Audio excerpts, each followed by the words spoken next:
Bonjour à tous et bienvenue dans ce premier épisode de Sous la pluie, ce nouveau podcast que j'ai décidé de créer pour pouvoir parler de tous les sujets qu'on puisse ou qu'on veut aborder.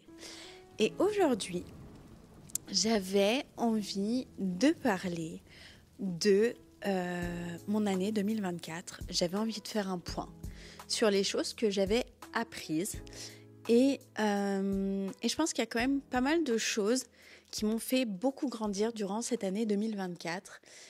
Et en fait, je me suis dit que ça serait cool de pouvoir vous partager un petit peu tout ça. Comme ça, vous allez voir un peu ce qui m'est arrivé, mais aussi comment j'ai pu rebondir et comment j'ai appris de tout ce que j'avais pu vivre durant cette année. Du coup, je pense que je vais faire mois par mois un petit peu tout ce qu'on a vécu avec mon mari et je pense qu'au moins ça sera plus simple, ça fera une petite timeline comme ça. Et donc du coup, on va commencer par le mois de janvier 2024. Alors, il faut savoir qu'en 2023, avec mon mari, on a vécu une année extrêmement dure sur le plan professionnel. Et ça a été quelque chose... je pense qu'on va rentrer dedans. Mais ça a été quelque chose qui nous a appris la fidélité de Dieu. Je ne vais pas rentrer dans le détail de tout ça, mais par contre, ce que je peux vous expliquer et vous montrer à quel point Dieu est fidèle quand on est obéissant, c'est le fait que mon mari avait quitté son boulot pour un autre travail, parce que Dieu lui avait demandé d'aller dans cette boîte-là. Donc, ça a été fait par obéissance, puisque on a quand même perdu pas mal de confort. Mais on le faisait pour Dieu, donc en soi, il n'y avait pas de problème. Et en fait, cette année a été catastrophique. Elle a été extrêmement dure, psychologiquement parlant, physiquement aussi. Et de tout ça, on est arrivé à un épuisement au-delà de ce qu'on peut imaginer. Il y a eu des tempêtes, vraiment, il y a eu des très très grosses tempêtes en 2023. Mais j'avais dans mon cœur cette certitude que mon mari ne devait pas quitter ce travail, malgré le fait qu'on vivait l'horreur. Du coup, lui, je ne le savais pas, mais priait de son côté en disant « Seigneur, tant que Camille, elle est convaincue que je dois rester, alors je resterai. Parce que si ça tenait qu'à moi, je serais déjà partie. » Et donc bref, ça s'est passé comme ça, et il a tenu parce que j'avais cette conviction. Et un jour, il se réveille et il me dit « Mon cœur, je peux plus, j'y arrive plus. Je veux pas y aller, vraiment, je veux pas y aller. » Et là, il y a un truc très bizarre qui se passe, mais cette conviction s'en va de mon cœur. Vraiment, cette conviction pour laquelle il devait rester là-bas s'en va. Et du coup, je lui dis juste « écoute, franchement, moi je pense que c'est ok, que c'est le temps de partir, parce que j'ai aucune conviction que tu dois rester encore dans ce travail-là. » Alors lui, super content, il commence à partir au travail en mode ça y est, c'est c'est la dernière fois et puis je vais poser madame. Et donc il part au travail et en fait ce jour-là, son patron lui demande d'avoir un rendez-vous avec lui pour le voir. Et donc là, on était en mode ok, trop guidé, pile ce jour-là comme par hasard, donc trop bien. Et puis en fait, cet homme donc lui donne rendez-vous 2 jours après. Donc il s'est dit je vais en profiter. Dans 2 jours, je vais annoncer mon départ. Et en fait, 2 jours après, il est allé au travail, donc il a été convoqué. Et en fait, en arrivant dans le bureau, donc la question, je pense, se posait encore pour lui parce que mon mari était vraiment prêt à faire la volonté de Dieu. Mais voilà, les papiers de rupture conventionnelle étaient déjà signés de l'autre partie. Donc en fait, cette fin a été faite, je pense, par la volonté de Dieu, il fallait que ça s'arrête. Et du coup, ce qu'il faut savoir, c'est qu'au moment où mon mari est rentré dans ce bureau-là, moi, il m'est arrivé quelque chose d'assez grave, c'est que j'étais à la maison et je ne savais pas à quelle heure il avait rendez-vous, mais à ce moment-là, je rentre dans une crise de douleur que je n'ai jamais ressentie de ma vie. À tel point, je suis vraiment pas quelqu'un de chochotte, mais j'ai dû appeler les urgences pour qu'ils viennent me chercher parce que je j'arrivais plus et je n'arrêtais pas de dire qu'en fait, je vais mourir. Je vais mourir, je sais pas ce qui m'arrive, mais je vais mourir. Et j'étais aux toilettes et j'arrêtais pas de vomir de douleur. Et inconsciemment, ou même consciemment, je me suis dit, il faut que j'appelle mon mari. J'ai vraiment cette pensée de ne l'appelle pas. Ne l'appelle pas.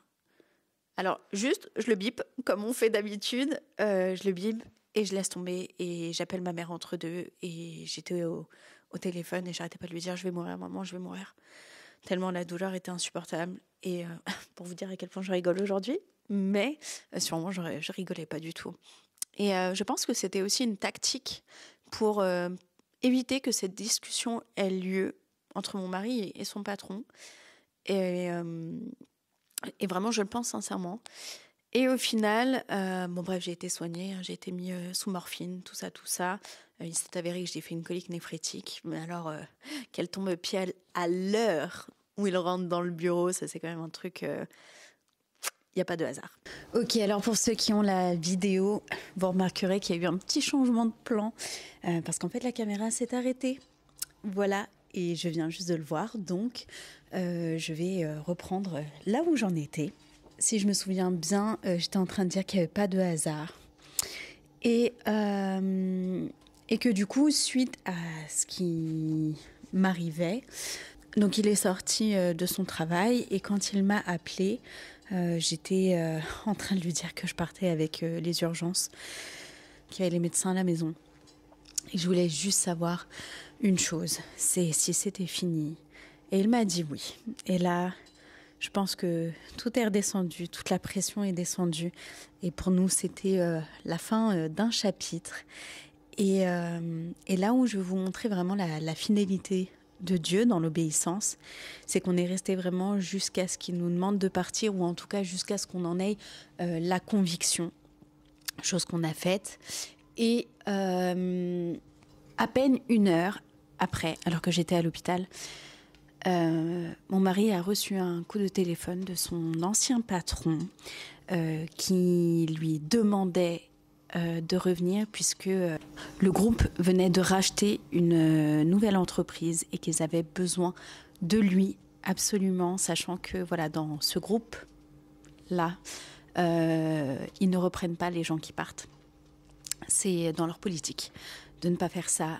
Et on ne sait pas, même si on sait que c'est par la grâce de Dieu, mais il a été rappelé. Et il a été rappelé à peine 1 heure après avoir rompu le contrat dans l'autre boîte. Je veux dire, il ne lui a même pas laissé le temps de se poser la question de ce qu'il allait faire de sa vie, ni ce qu'il allait faire des prochains mois à venir.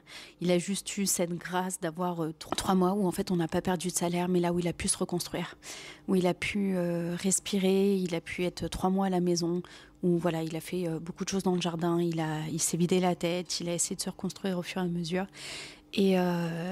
Et voilà, en gros, un petit peu ce qui s'est passé. Du coup, ça a été vraiment, voilà, la fin 2023. Et donc, on a démarré janvier 2024 dans le repos, suite à cette année de tempête. Et je le prends vraiment comme ça, comme du repos qui nous a été donné, en tout cas, pendant les 3 mois qui ont suivi cette aventure. Alors, c'est vrai que sur le moment, on ne comprenait pas. Il y avait beaucoup de pourquoi, beaucoup d'interrogations face à ce passage-là, surtout suite à une obéissance. On se dit que Dieu veut notre bien quand il nous demande quelque chose. Et au final, tout a concouru à notre bien, puisque malgré tout, ça nous a fait énormément grandir, ça nous a énormément appris sur plein de choses. PA, sa relation avec Dieu a bumpé tellement. Notre couple a été encore plus fort après tout ce qu'on a pu vivre. On avait vraiment vécu des choses incroyables, mais qu'on voit que avec du recul derrière. Et puis je pense que le Seigneur aussi nous invitait à vraiment voir que lui est Dieu et que l'homme reste l'homme. Et ça, je pense qu'on avait besoin de le comprendre. Je pense que c'était vraiment nécessaire. Et voilà. Et donc on a commencé le mois de janvier avec une nouvelle perspective. Et en février, donc il a commencé son nouveau travail. Et voilà, ça a été le début d'une reconstruction, en tout cas par rapport surtout à l'estime de soi. Ça, c'est quelque chose qui a dû être travaillé, puis qui a commencé en tout cas quand il a redémarré son nouveau travail. En février, du coup, j'ai eu 32 ans. Je ne vais pas dire que ça m'a changé quelque chose cette année-là. Je pense que c'était juste la suite de grandir. Mais en tout cas, voilà, j'ai pris une année de plus en février. Et je pense l'avoir bien vécu cette année. Ça, c'est cool. Au mois de mars, on a pris du temps dans le jardin, puisque pour ceux qui nous suivent un petit peu peut-être sur les réseaux, on a construit une serre.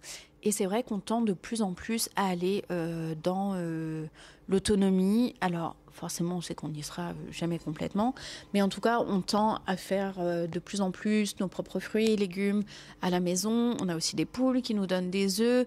Enfin voilà, on essaie vraiment d'avoir une démarche plus dans l'autonomie. Et d'ailleurs, on le fait aussi avec nos panneaux solaires qu'on a qui nous prennent une grande partie de notre production électrique. Et voilà, là, on aimerait aussi continuer en ayant des récupérateurs d'eau pour tout ce qui est chasse d'eau, enfin voilà, toutes ces choses-là. Donc ça, voilà, c'est quelque chose où on se dit, waouh, on vieillit. Mais voilà, c'est comme ça. Et je suis contente, franchement, parce que c'est quelque chose qui, personnellement, me passionne. J'aime beaucoup faire ça. Ensuite, au mois d'avril, j'ai commencé à me reposer des petites questions par rapport à moi, ma santé, mon corps. Et je vous avoue qu'à ce moment-là, je me suis dit pourquoi ne pas aller revoir un médecin, mais pour moi, sachant que en fouillant dans mes papiers, puisque pour ceux qui ne le savent pas ou qui ne me connaissent pas, avec mon mari, nous avons le souhait d'avoir des enfants depuis plus de 5 ans et demi maintenant. Et après tout un parcours qu'on avait fait, on avait tout arrêté depuis 2021. Ouais, c'est ça, donc ça fait plus de 3 ans. Et puis on avait tout laissé sur le côté. De toute façon, on n'avait absolument aucun temps de s'occuper de ça au vu de ce qui se passait dans notre vie.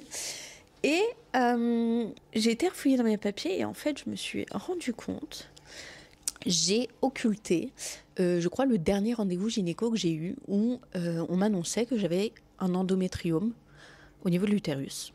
Et bref, je pense que comme on était à la fin, où on clôturait et que voilà, on avait vraiment été conduit par Dieu à arrêter tout ce qu'on avait fait via la médecine,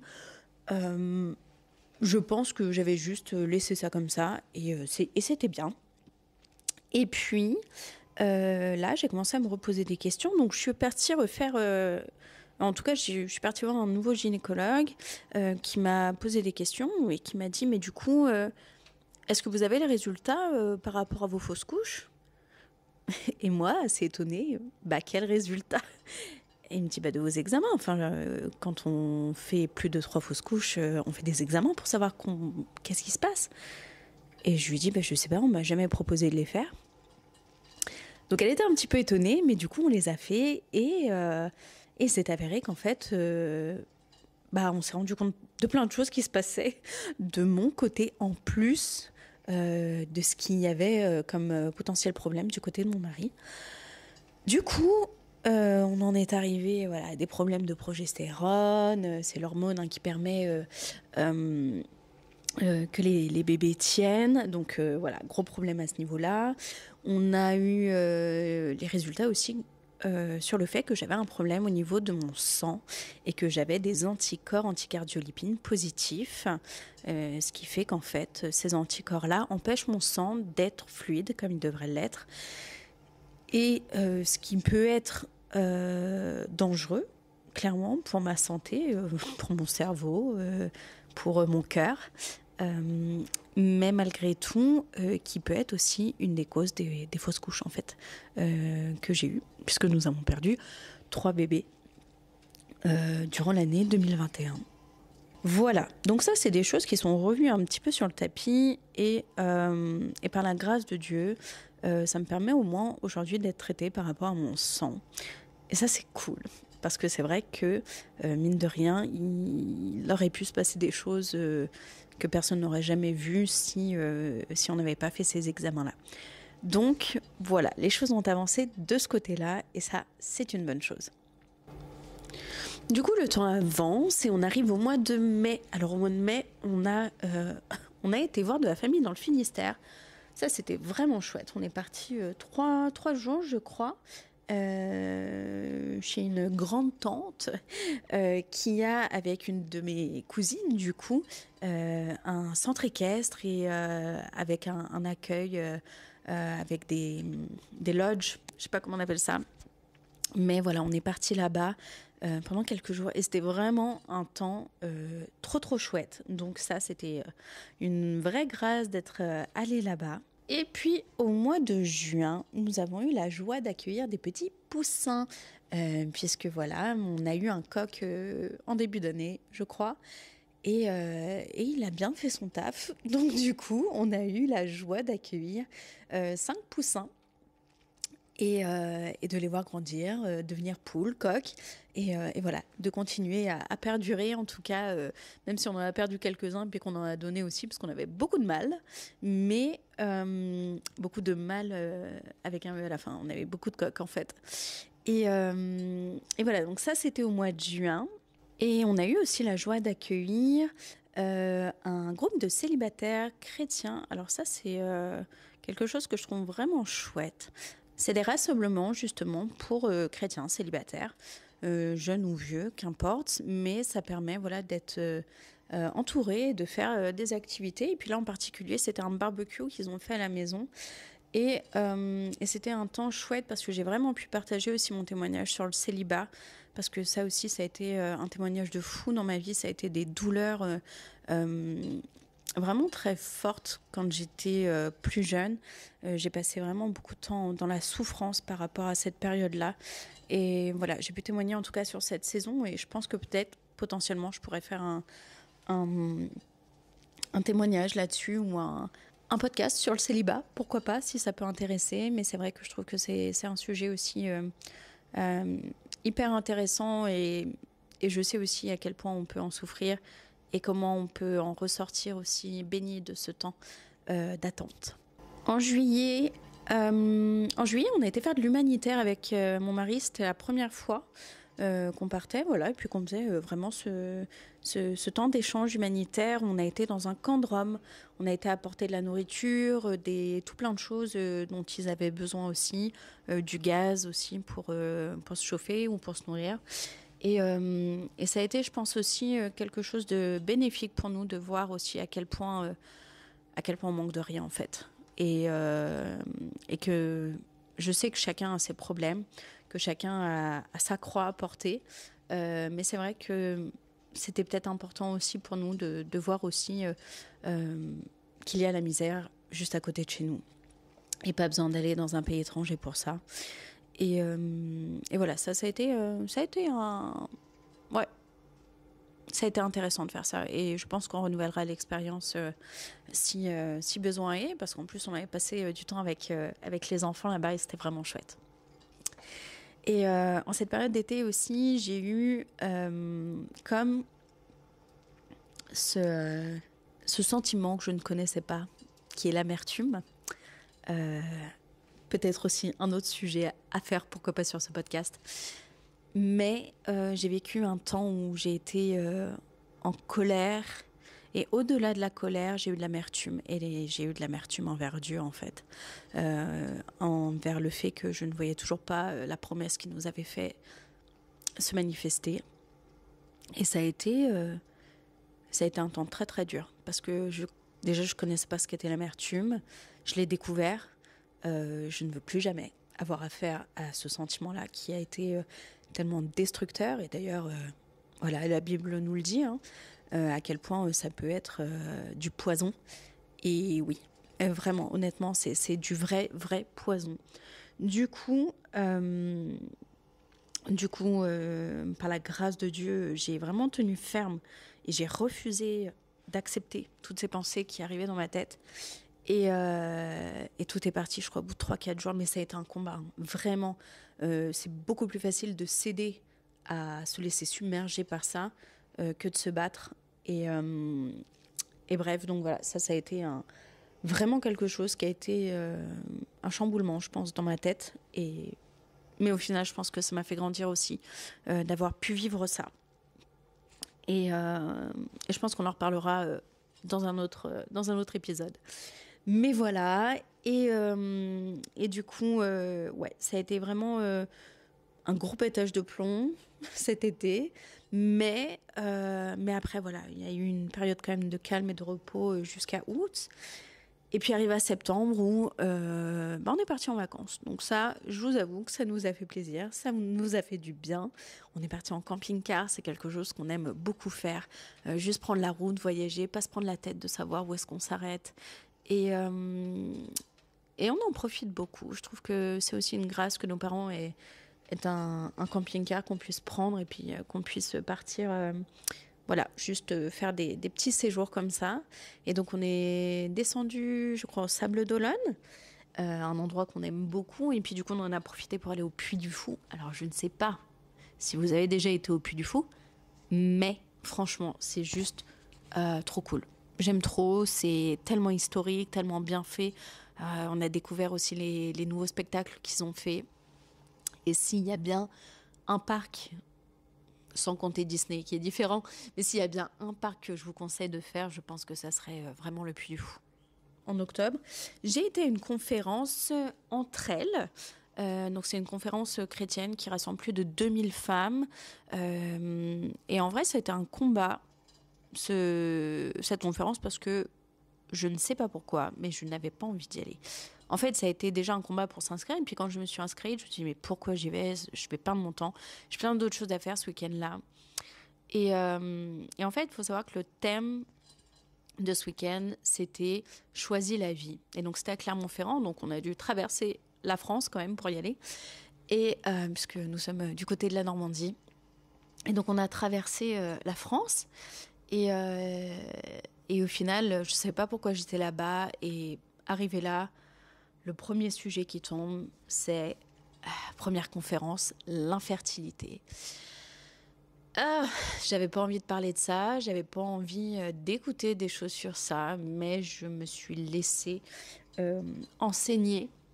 Et je crois qu'à ce moment-là, la personne qui faisait la conférence a dit quelque chose qui m'a quand même marqué et que j'ai retenu, c'est que des fois, il se passe des choses dans nos vies. Des fois, on attend quelque chose. Hein. Bon, pour nous, c'est les enfants, mais pour d'autres, c'est d'autres miracles ou d'autres choses. Et en fait, des fois, on se demande pourquoi. Et pourquoi c'est long et pourquoi tout ça. Et elle disait, mais des fois, ça n'a rien à voir et c'est pas à propos de nous, en fait. Et je crois qu'elle parlait dans la Bible de Anne avec son fils Samuel, qu'elle a attendu pendant tellement d'années. Et en fait, tout était juste à propos de Samuel. C'est qu'il devait arriver au bon moment, le temps où Dieu avait prévu pour qu'il puisse faire tout ce qu'il a fait dans sa vie et qu'il a fait en tout cas pour Dieu. Et c'est vrai que ça permet de voir aussi, je pense, la situation différemment et de se dire aussi, c'est peut-être pas à propos de nous, même si ça l'a été, parce qu'on doit grandir et qu'on a beaucoup grandi et qu'on on a tellement de grâce d'avoir pu profiter, en tout cas jusqu'à aujourd'hui, de toutes ces années, juste tous les deux. Et je sais que le jour où ça ne sera plus le cas, ça sera plus la même chose. Donc je sais et j'ai conscience et j'ai connaissance de la grâce qu'on a de tout ça. Mais que c'est peut-être aussi juste à propos de nos enfants. Je sais pas encore, on ne sait pas. Mais peut-être que d'ici 15-20 ans, on saura pourquoi. Donc voilà, ça a été un temps où il s'est passé quand même vraiment, vraiment beaucoup de choses durant cette conférence et qui ont été quand même assez assez impressionnantes à vivre. Et en revenant de tout ça, de cette conférence, avec mon mari, du coup, on a vécu quelque chose d'assez dur. Et jusqu'à il y a encore 15 jours, je ne savais pas à quel point ça avait pu affecter son cœur. Et du coup, ça a déclenché un voyage qui n'était pas prévu, mais qu'on a fait parce qu'on avait vraiment besoin de le faire. Mais on y reviendra. En attendant, moi j'ai aussi voulu comprendre quelque chose par rapport à moi-même. C'est par rapport à mon corps. Savoir pourquoi j'avais autant de difficultés à perdre du poids et voire même peut-être à en prendre sans forcément faire plus d'excès que ça ou tout ça, et je comprenais pas. Et donc j'ai vraiment pris du temps aussi dans la prière par rapport à ça. Et à force d'écoute, à un moment j'ai vraiment compris qu'en fait ce problème-là était lié à quelque chose que je n'avais pas réglé quand j'étais petite, ou en tout cas que je n'ai pas réglé en étant grande sur quelque chose où j'étais petite. Et je sais que Dieu m'invite à être dans le pardon, et je le suis entièrement, vraiment entièrement. J'ai vraiment pardonné ce qui s'est passé, mais je sais aussi que je dois avoir une discussion avec cette personne, et j'espère qu'elle aura lieu prochainement, pour qu'on puisse, en tout cas moi je puisse de mon côté avancer. Et d'ailleurs c'est marrant, c'est que depuis vraiment que je suis dans cette démarche réelle et sincère de pardon, tout ça, je sais que je vais mieux. C'est bête, hein, mais je me sens mieux dans mon corps. Tout simplement, c'est un truc de fou. Je comprends pas. Enfin bref, c'est surnaturel. Là, on est vraiment sur des choses où on peut pas tout saisir. Mais ce qui est sûr, c'est que voilà, je suis vraiment dans cette démarche-là. Je sais qu'aussi mon année 2025 va être dans cet objectif-là. Et j'ai surtout aussi pris conscience que mon corps était réellement le temple du Saint-Esprit. Et c'est ce qui est écrit dans la Bible. Mais aussi que justement, je voulais que tout ce que je mange, tout ce que je bois, que je fasse attention de est-ce que c'est bon pour mon corps? Est-ce que juste je rends gloire à Dieu dans ce que je mange? Ou est-ce que en fait je fais ça et pas du tout, ou je mange que des produits transformés, et aujourd'hui c'est clairement ce qui se passe, parce que c'est compliqué de manger bien de nos jours. Dans notre société, c'est compliqué. Et voilà, ça c'est aussi quelque chose, je pense, pour 2025, des choses que j'aimerais en tout cas faire évoluer. Bref. Et pour terminer, on va passer sur décembre, parce que j'ai pas envie que ce podcast dure 50 minutes, c'est pas le but. Mais en décembre, du coup, avec mon mari, on est parti au Portugal. On a pris 72 heures. Ça a été très court, mais on est parti déjà à la source, dans le sens où les origines portugaises, clairement, eh bien, sont là, tout simplement. Hein. Je pense que dans le nom de famille, on peut pas tellement s'y tromper. Et puis même moi, de mon côté, je sais que j'ai des origines ibères. Hein. J'ai 30% d'ibérique dans mon sang. Et donc, c'est vraiment tout ce qui est Espagne, Portugal. Et vraiment, on est parti, on a fait ce voyage, on est parti à Lisbonne pendant 3 jours. Et je sais que je dois monter les vidéos et que je vais le faire parce qu'elles sont juste magnifiques et il faut que je prenne le temps de le faire.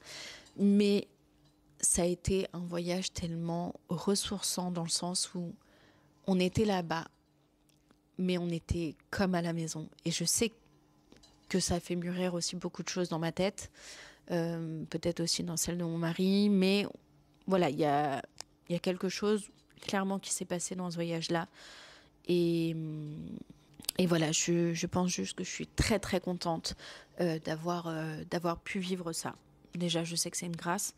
Mais voilà, ça nous a ressourcés. On a été quand même dans un pays qui est, j'ai envie de dire, déjà tellement chrétien et conservateur là-dedans que, ouais, clairement, on se sent à la maison, quoi. On y a été à Noël, il y avait des crèches partout. C'était juste dingue de voir ça, alors qu'aujourd'hui, dans notre société, on essaie d'évincer Dieu de partout. Mais voilà, là-bas, c'est clairement Noël, c'est Noël, quoi. C'est la naissance de Jésus. Et on a pu vivre ça. Et waouh, c'était ça nous a fait juste tellement du bien. Donc voilà un petit peu pour tout ça.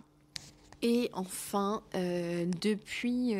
donc là, à l'heure où je vous parle, on est en janvier 2025.